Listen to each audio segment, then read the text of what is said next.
स्थानिक बाजारपेठेत स्नेहलता कोल्हे यांची राखी खरेदी. व्यापाऱ्यांच्या चेहऱ्यावर हसू फुललं. राखीचा सण जवळ आला की प्रत्येक भावंडांच्या मनात एक अनोखा उत्साह असतो. कोपरगावच्या बाजारपेठेतही असाच एक उत्साह संध्याकाळी पाहायला मिळाला, जेव्हा माजी आमदार स्नेहलता कोल्हे यांनी अचानक बाजारपेठेत भेट दिली. शुक्रवारी 8 ऑगस्ट रोजी सायंकाळी 7:30च्या सुमारास त्या बाजारात पोहोचल्या आणि थेट राखीच्या दुकानांकडे वळल्या. कोणताही गाजावाजा न करता अगदी साधेपणाने ते एकामागून एक स्टॉलवर थांबल्या. विक्रेत्यांशी प्रेमाने संवाद साधला, त्यांच्या कलेचे कौतुक केलं आणि काही सुंदर राख्याही विकत घेतल्या.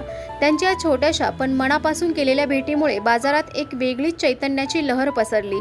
स्थानिक व्यापाऱ्यांचे चेहरे आनंदाने उजळले. या भेटीदरम्यान काही छायाचित्रही टिपली गेली, ज्यात कोल्हे महिला विक्रेत्यांशी संवाद साधताना, राख्या निवडताना आणि लहान मुलांशी हसत खेळत बोलताना दिसतात.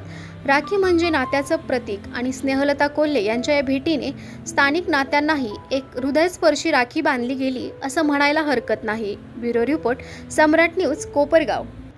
आणि त्याचबरोबर रक्षाबंधनचा उद्याचा दिवस आणि सगळीकडे एक वेगळा उत्सव आहे. आमची कोपरगावची बाजारपेठ आपली खूप राख्यांनी अशी फुलून गेलेली आहे आणि त्या महिला भगिनी सगळ्या आपल्या भावासाठी राख्या, वेगवेगळ्या टाईपच्या राख्या खरेदी करण्यासाठी आलेल्या आहे. मी माझे सगळे जे माझ्या सामाजिक राजकीय जीवनामध्ये जे मला भाऊ भेटतात, सगळ्यांसाठी मी राख्या खरेदीला आलेले आहे.